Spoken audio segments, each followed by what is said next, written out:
अस्सलाम वालेकुम। I am Tanzila Khanam and this is psychology basics intermediate lectures of psychology. हमने अपने प्रैक्टिकल की वीडियो स्टार्ट की थी, जिसके सिलसिले में पहली वीडियो मैंने आफ्टर इमेज का जो फिनोमिना हमने चेक करना था, स्टडी करना था लैब में, उसके बारे में हमारा पहला प्रैक्टिकल था। और मैंने बहुत डिटेल में आपको ये भी बताया था उसमें कि उस प्रैक्टिकल को आपने किस तरह से अपनी नोटबुक में, जो प्रैक्टिकल की आपकी नोटबुक है उसके अंदर लिखना है। तो इसलिए अगर आपको इसमें मैं वो डिटेल दोबारा नहीं बताऊंगी, आप उस पिछली वीडियो को अच्छे से देखें और किस तरह से जो प्रैक्टिकल है हमारा स्टेप वाइज जो है वो चलता है, और उसको हमने किस तरह से लिखना होता है। पहले उसका टाइटल देना होता है, फिर प्रॉब्लम लिखनी होती है कि प्रॉब्लम की स्टेटमेंट क्या है, उसके बाद थोड़ा सा इंट्रोडक्शन हमें उस फिनोमिना का बताना होता है। तो ये सारी चीज़ें हमने जो है उसमें कर ली थी। आज के हमारे जो प्रैक्टिकल का टॉपिक है वो है प्रॉब्लम सॉल्विंग।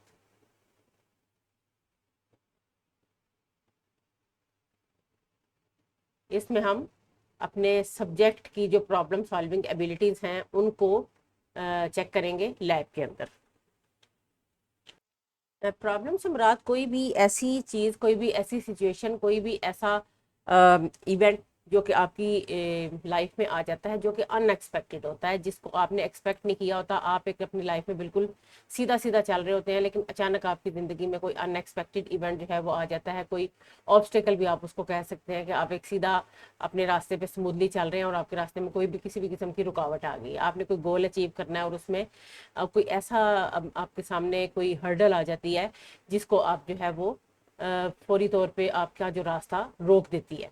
तो उस पे क्या करते हैं कि आप उस प्रॉब्लम को, उस ऑब्स्टेकल को, उस रुकावट को हाँ, दूर करने के लिए प्रॉब्लम का सल्यूशन ढूंढते हैं। तो प्रॉब्लम सॉल्विंग बेसिकली एक जो है वो कोग्निटिव एबिलिटी है, जिसके ज़रिए इंसान अपनी जो भी ऐसी सिचुएशन उसके रास्ते में आती है जो उसने पहले केटर नहीं की होती, या ऐसी चीज़ जो कि पहले उसने थोड़े डिफरेंट अंदाज में जिसको डील किया होता है, तो उसको डील करने के लिए जो हमारी कोग्निटिव एबिलिटी है इंसानों के अंदर, उसको प्रॉब्लम सॉल्विंग कहते हैं। अब हम ये देखते हैं कि इसके लिए डिफरेंट स्टेप्स होते हैं प्रॉब्लम सॉल्विंग के लिए। ये हम इंट्रोडक्शन वाले पार्ट में हम ये चीज़ें लिखेंगे या मेंशन करेंगे जब आप अपने इसको कॉपी में लिखेंगे, या जब आप पेपर में इसको अटेम्प्ट करेंगे क्वेश्चन को।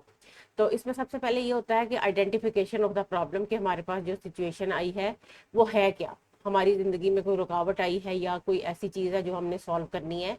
तो उस प्रॉब्लम को पहले हम क्लियरली सॉर्ट आउट करते हैं कि असल में मसला क्या है, क्योंकि समटाइम जो सिचुएशन हमें सामने नज़र आ रही होती है वो प्रॉब्लम नहीं होती। असल प्रॉब्लम जो है वो हिडन होती है, सरफेस प्रॉब्लम के नीचे होती है। तो इसलिए उसको आइडेंटिफाई करना बहुत ज़्यादा ज़रूरी होता है। जो सेकंड स्टेप है प्रॉब्लम सॉल्विंग की, जो कोग्निटिव एबिलिटी है या प्रॉब्लम सॉल्विंग का जो प्रोसेस है, उसके अंदर जो दूसरा है प्रॉब्लम को आइडेंटिफाई करने के बाद इंफॉर्मेशन को गैदर करना, उससे रेलिवेंट जितना भी डाटा है, जितनी भी इंफॉर्मेशन आप उस प्रॉब्लम से रिलेटेड अपने पास आपके है, या जो आपने कहीं से सर्च करनी है, फाइंड आउट करनी है, वो सारी इंफॉर्मेशन गैदर की जाती है सेकंड स्टेप में। उसके बाद सिचुएशन को एनालाइज किया जाता है कि अच्छा, हमें हमारी ज़िंदगी में ये मसला है इस वक्त। मिसाल के तौर पे आपकी लाइफ में से अगर एक मसला, जिसको मैं अक्सर कोट करती हूँ क्योंकि बच्चों को उस चीज़ को समझना आसान होता है, आपकी कॉलेज वैन है, आपका बहुत इंपॉर्टेंट टेस्ट है या एग्ज़ाम है, और आपकी कॉलेज वैन जो है मिस हो गई है, या वैन एन वक्त पे ख़राब हो गई है। जो ड्राइवर है वो आपको घर लेने आ रहा था, लेकिन रास्ते में उसकी वैन ख़राब हो गया। अब आपके फादर भी निकल चुके हैं, भाई घर में सोया हुआ है। अब क्या करेंगे आप? अब ये आपके पास एक प्रॉब्लम है। अब आपने इन्फॉर्मेशन गैदर ये क्या की कि जी चूंकि अब टाइम बहुत थोड़ा है, फादर भी जा चुके हैं, अब क्या करेंगे? सिचुएशन को एनालाइज करेंगे, ठीक है। और उसके बाद क्या करेंगे, आप डिफरेंट जो अल्टरनेटिव सोल्यूशंस हैं उनको आप जनरेट करेंगे कि अब क्या क्या जो सोल्यूशंस हैं वो हमें देखने में आ सकते हैं। कि मिसाल के तौर पे अगर आप अपने फादर को फौरी तौर पे फ़ोन करें कि पापा अगर आप ज़्यादा दूर नहीं गए तो प्लीज़ मुझे भी पिक कर लें वापस आके, लेकिन पता चले कि फादर जो है वो पहुंच चुके हैं, ऑफिस पहुंच चुके हैं और आपको लेने नहीं आ सकते। अब आप क्या करेंगे? आप भाई का थोड़ी सी तो एफर्ट करेंगे कि भाई को किसी तरह उठा लेंगे, वो ऐसे टाइम पे उठ जाए कि जब आपका टेस्ट जो है वो मिस भी ना हो। तो उसके बाद देखिए, अगर ये भी नहीं हो रहा तो फिर एक और आपके पास पोटेंशियल सोल्यूशन ये है कि आप अपनी अम्मी को कहें कि अच्छा अब आप मुझे छोड़ें, या आजकल जिस तरह से होता है कि आप कोई राइड बुक करा लें। तो ये डिफरेंट पोटेंशियल सोल्यूशन हैं। अब उसके बाद आप क्या करते हैं कि फिर इन सोल्यूशंस को आप देखते हैं कि इनमें से बेस्ट प्रैक्टिकल जो सोल्यूशन है वो क्या है, कौन सा जो है वो आप इस वक्त अप्लाई कर सकते हैं। और ये सारी चीज़ें आपको सिचुएशन और इनकी सॉल्यूशंस की एनालिसिस के ज़रिए पता चलती है। तो इस तरह से कोई भी प्रॉब्लम आता है तो हम इन स्टेप्स के ज़रिए हम अपनी आम ज़िंदगी में भी, मिसाल के तौर पे अगर हम घर में कुकिंग में ही देख लें, हमें एकदम पता चले कि हमारे घर में कोई गेस्ट आ रहे हैं और हमने उनके लिए पुलाव बनाना है, लेकिन पुलाव के लिए हमारे पास गोश्त नहीं है।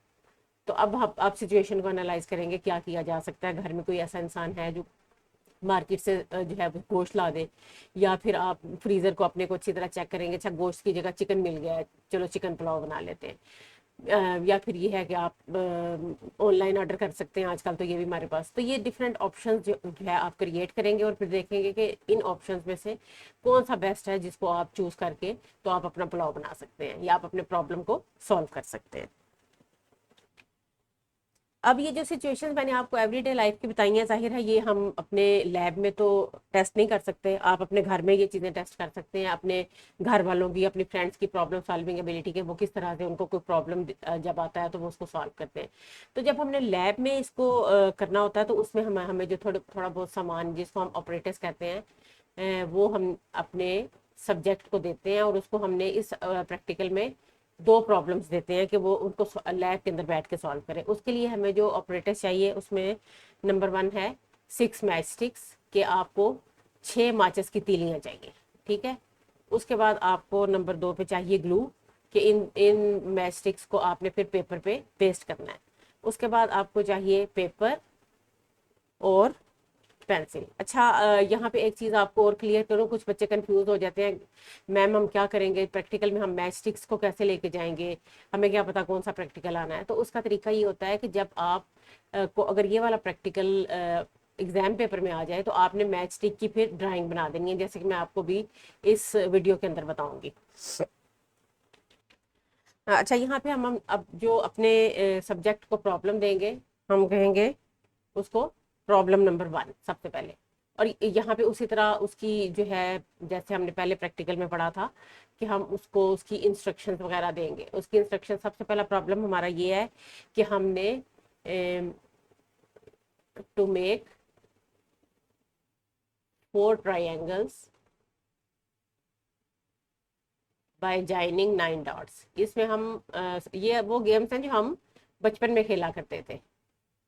अच्छा, और इनको इस किस तरह से ज्वाइन करना है, विदाउट लिफ्टिंग द पेन या पेंसिल, कि आपने उन डॉट्स को इस तरह से ज्वाइन करना है कि 4 ट्राइंगल्स बन जाएं, लेकिन आपने पेन को भी नहीं उठाना। ये बचपन में हम इस तरह की गेम्स खेला करते थे। अच्छा, अब आपने उसको ये इंस्ट्रक्शंस देनी है और आपने उसको फिर ये डॉट्स बना के देने हैं ये। अब यहाँ पे जितनी दफ़ा वो एरर करेगा उसको आपने नोट करते जाना है और आपने देखना है कि कितनी ट्रायल होता है, कि एक बार की एफर्ट, एक बार की कोशिश, कि कितनी बार की एफर्ट में वो जो है वो बनाता है। मिसाल के तौर पर आप ये देखें, ये मैं बना रही हूँ,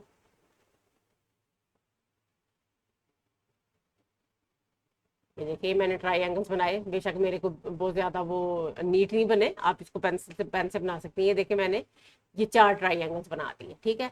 अब आपका सब्जेक्ट, या जो शुरू में जब हम करते हैं तो एकदम पता नहीं चलता, आपने ना तो उसको इंस्ट्रक्शन देनी है कि ना तो आपने वो करना है, जो आपका पेन है उसको उठाना है, और ना ही आपने उसको किसी भी लाइन को वो करना है, रिपीट करना है। अब ये देखें, ये एक लाइन बच गई है। तो इस तरह से डिफरेंट आपने अपने सब्जेक्ट को ट्रायल्स देते जाना। ये ट्रायल नंबर जैसे 1 है, ठीक है। उसके बाद आपने उसको ट्रायल नंबर 2 देनी है। मिसाल के तौर पे उसमें वो किसी और तरीके से कोई और लाइन छोड़ देता है। मिसाल के तौर पे ये देखें, ये है, ये है, अब एक लाइन यहाँ पे फिर मिस होगी। तो मैंने आपको सही वाला भी करके दिखा दिया, ये हमारी ट्रायल नंबर 2 होगी। तो कुछ सब्जेक्ट जो हैं वो बहुत जल्दी इसको इस प्रॉब्लम को सॉल्व कर लेते हैं, और कुछ जो है वो थोड़ा टाइम लेते हैं। तो आपने ये मेंशन करना है अपने रिजल्ट्स के अंदर कि जो मेरा सब्जेक्ट था उसने इस प्रॉब्लम को कितनी देर में, कितनी ट्रायल्स में सॉल्व किया। और उसके साथ साथ जो आप एक्सपेरिमेंटल रिपोर्ट लिखते हैं और सब्जेक्ट रिपोर्ट लिखते हैं सब्जेक्ट से पूछ के, वो भी आपने मेंशन करनी है कि सब्जेक्ट ने क्या इस प्रैक्टिकल को एंजॉय किया, या उसको ये अच्छा लगा, या वो इरिटेट हो गया, या क्या। तो ये सारी चीज़ें आपने जो आपने रिपोर्ट लिखनी होती है ना एक्सपेरिमेंटल की या आगे उसकी सब्जेक्ट की, उसमें आपने लिखना होता है। अब हम आगे देखते हैं प्रॉब्लम नंबर 2। ये जो हमने मैच स्टिक का जिक्र किया था ना अपने उसके ऑपरेटर्स में, उसमें इसमें हम क्या करते हैं, ये देखिए ये मैच स्टिक में आपको इस तरह से जो है वो ये हमारे पास 6 मैच स्टिक्स हैं।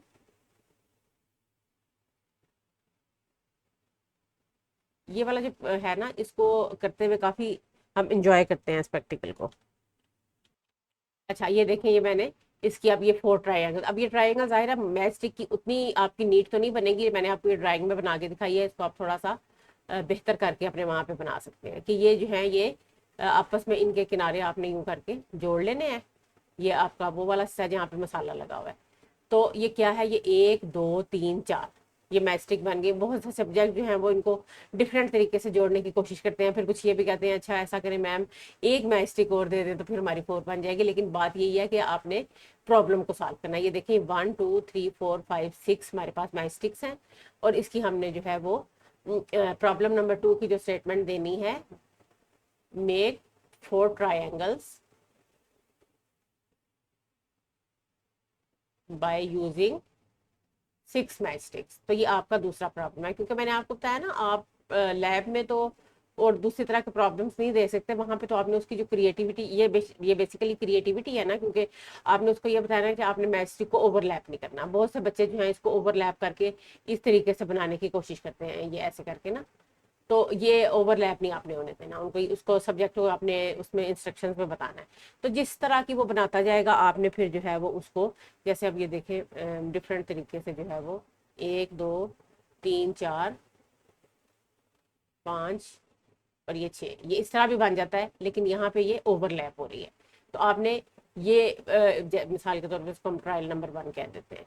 तो ओवरलैप नहीं होना चाहिए, आपने इस तरह से बनानी है कि 4 आपकी अलग अलग से जो है वो ट्रायंगल बन जाए। तो ये प्रॉब्लम सॉल्विंग एबिलिटी जो है वो इस तरह से हमने सब्जेक्ट की हम चेक करते हैं अपनी लैब के अंदर। बस उसके बाद से फिर आप जो है वो अपना एक्सपेरिमेंटर की रिपोर्ट लिख देते हैं और उसकी सब्जेक्ट से पूछ के उसकी रिपोर्ट लिख देते हैं कि सब्जेक्ट ने जो है इस प्रैक्टिकल में उसको क्या समझ आया, उसने क्या जो है वो इंजॉय किया या नहीं इंजॉय किया, या वो बोर हो रहा था, या जो भी जिस तरह से भी है।